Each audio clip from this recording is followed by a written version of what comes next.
I'm Beth. We have Kathy and Sophie.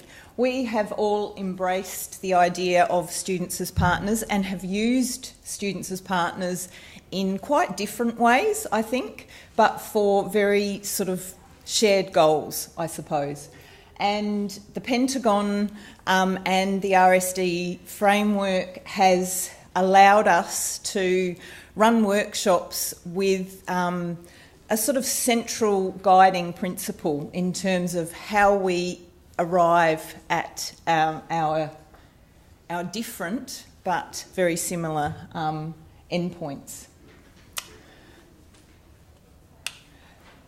So this is my 1 minute abstract. I'm going to try and get it in 1 minute. So we're going to use 3 distinct case studies which used the research-based education, the research framework, and also a critical thinking pentagon, or active cognitive engagement, which I sort of think of as critical thinking, to work out how we can use the input of students as partners to design assessment, to design workshops, and also to produce resources for students within their courses. I've colour-coded the Pentagon. It needs some colour, John.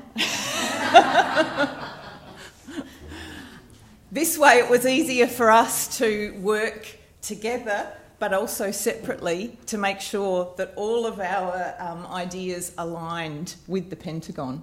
So there's nothing changed about the basis of the Pentagon. I've just added colour. So we always come back to the middle, if in doubt, and we used this framework to design our students as partners co-creation activities that we did in our 3 different case studies. So I'm going to talk about my case study first. I'm from the School of Agriculture, Food and Wine at the University of Adelaide, which is based at the lovely Wake campus, about 20 minutes that way. In 2016, I proposed to our school and to our Learning and Teaching Committee that we needed a course about global climate change and how it affected plant production. It seemed like a perfect opportunity to use a MELT Pentagon and co-creation methodology to develop a course from scratch using that enormous resource that we have available to us, which is the students. So I invited 2nd and 3rd year students and academic staff to participate in a workshop with the aim of designing some specific assessment items that would sit within this course. The learning objectives had already been prescribed because of the way that course development actually works. So I invited a whole pile of students, a whole pile of staff. Obviously it was completely voluntary who would come. I had 20 students say, yes, I'll come. That was a mixture of 2nd and 3rd years. 5 staff, which resulted in a staff to student ratio of 1:4. I think that's really important in any co-creation activity. The students need to feel that they're empowered in that situation, and reducing the number of staff members is a really good way of doing that. Because we had a short amount of time, I sent them all a pre-workshop survey just to get some ideas about where they were in terms of what's good assessment, what's bad assessment, what's a good course, what's a bad course. So this is really aligned with the centre of the Pentagon. Embark and clarify. Where are we sitting? How do we all feel about learning and teaching as a staff member and as a student? We then had our workshop, which was an hour and a half. So in an hour and a half, we had to try and design 2 assessment items. So that's a pretty tall order. So we had to be organised, and we all had to feel as though we were starting on the same page, which is what the pre-workshop survey really did. I was really clear with the students, what can we achieve today? So what do we need to find, and what do we need to generate in terms of ideas and thinking? I know that students are really driven by assessment. So assessment was a really key part of what I wanted to get from the students in terms of what makes a good piece of assessment. We then went through all those pre-workshop survey things. So, as John always says, go back to the middle. So once we all got together, we then went back to the middle to work out what makes a good course, how do you learn best, all those sorts of things. During the workshop, we had quite specific tasks for everyone to do, working in their groups of 1 staff member and 4 students together. They worked out what are the sorts of things that really work. So this is going back to the ideas they'd already generated in the pre-workshop survey, but then generate again some really clear ideas about assessment. Within the workshop, we organised and managed all of their thoughts and ideas. You can see we were doing that on butcher's paper, which is a loose way of looking at organisation and management, but it's a really good way of just making sure everyone can get their ideas down on paper. So what did we actually achieve? What did we come up with? The students said they wanted pre-practical activities, they wanted to break the assessment up into manageable modules, they wanted some choice in the assessment. So this is basically what they told me they wanted, and this is actually what went into the course. They wanted options, they wanted manageable chunks of assessment. It was really quite easy to notice that was clearly aligned with the learning outcomes. The learning outcomes were given to the group before we started, and it was actually not a difficult task for the staff and the students to align that assessment with the learning outcomes which had already been prescribed.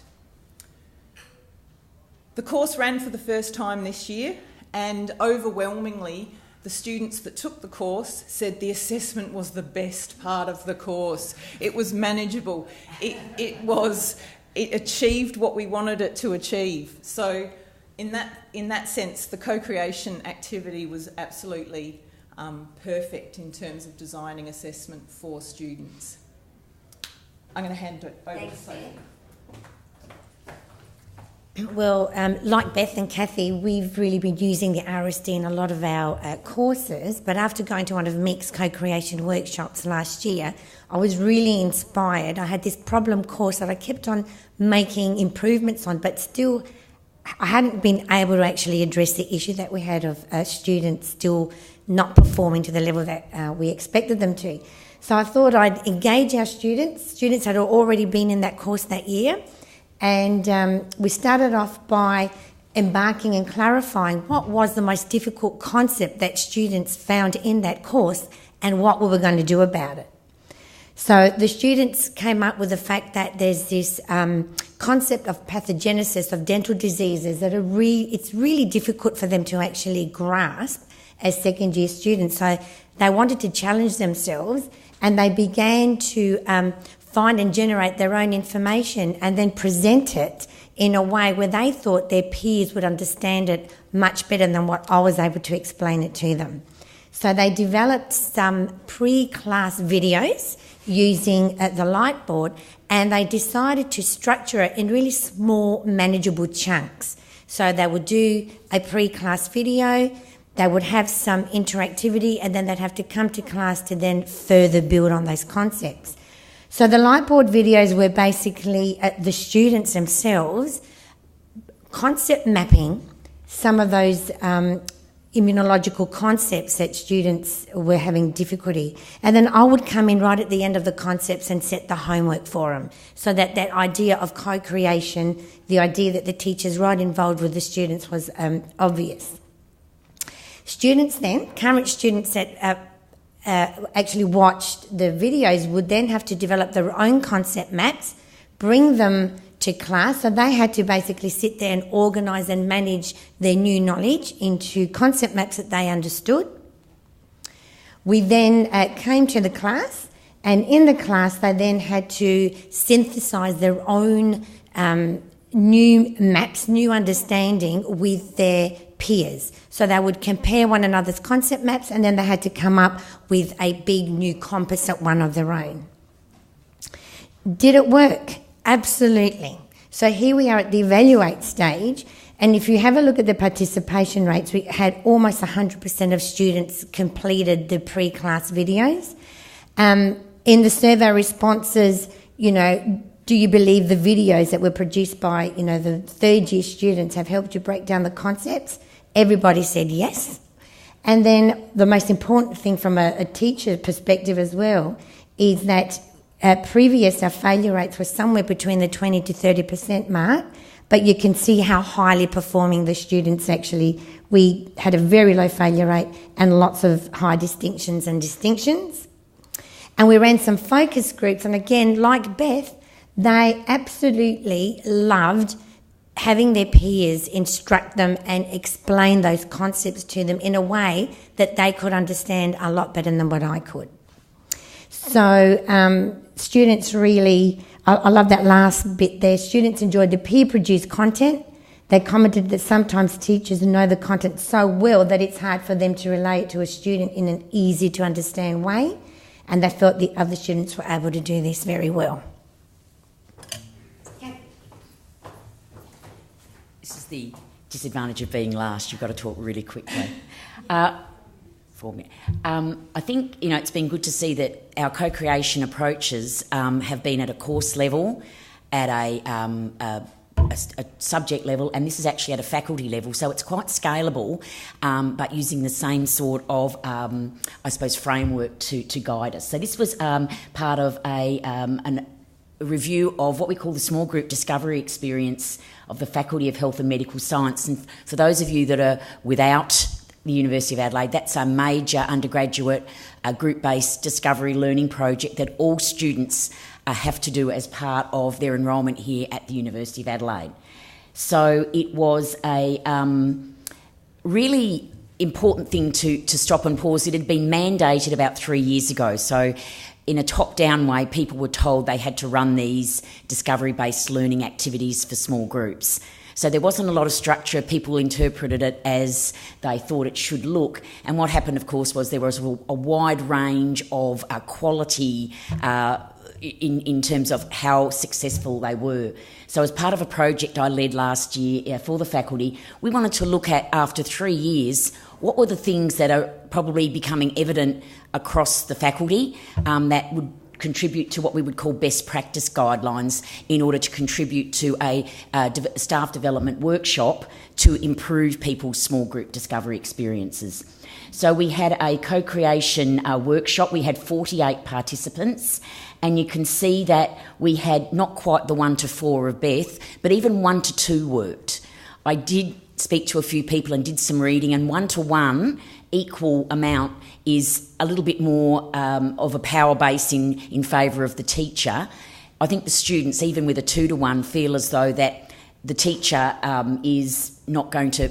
It's not like the teachers are intimidating, it's more just the visual side of you and a teacher, or 2 students and 2 teachers. So 2 students and 1 teacher seem to be a good way to embark and clarify. We explain the purpose, we explain the reason why we wanted both students and teachers involved, because they had different roles and experiences in their SGDE experience. So the first thing we did to sort of clarify things was to sort of get people to understand what it was that SGDE meant to them and explain their roles to each other. So that was really our first stage of embarking and clarifying that we wanted to come up with a co-created list of best practice guidelines. So we started with the basics. We asked the group to go on to and do a quick online questionnaire about some of the practicalities of their experiences, the size of the groups, how it was assessed, how often it was run, because it was quite different across the board, even across the faculty. So they were able to find and generate a lot of data in quite a short amount of time, in what we call real time.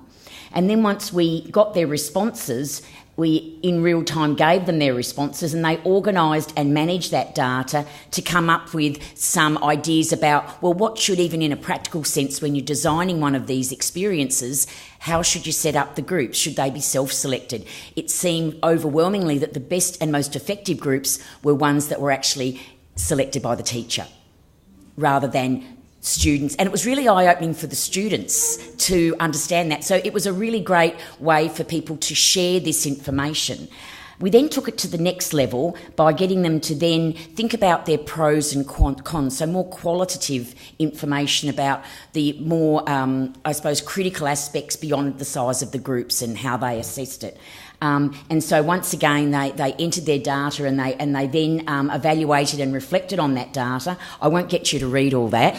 Except to say that once again, that came up in real time, and then the groups collaboratively highlighted the things that they felt and agreed on were the critical aspects of success. And what we did with that was we then came up with a list of best and least effective aspects. So that was how we synthesised all that data, and how we actually communicated and applied it was in authentic staff development workshops that were run across the faculty, where we use this information to inform those people that are developing the courses, that people that have experienced them and worked in them as students, mentors and designers had come up collaboratively with these best practice guidelines. So we made sure it was very much acknowledged in the workshop, because that gave a lot more gravitas to what we were saying, given that it was co-created by colleagues and students. So I think that we've run out of time, and if anyone wants to know anything more from any of us about our experiences, apparently we've become the gurus of co-creation at the Adelaide Uni. I received an email the other day, so we're very happy to talk more, even if it's not at the conference but afterwards. So thank you.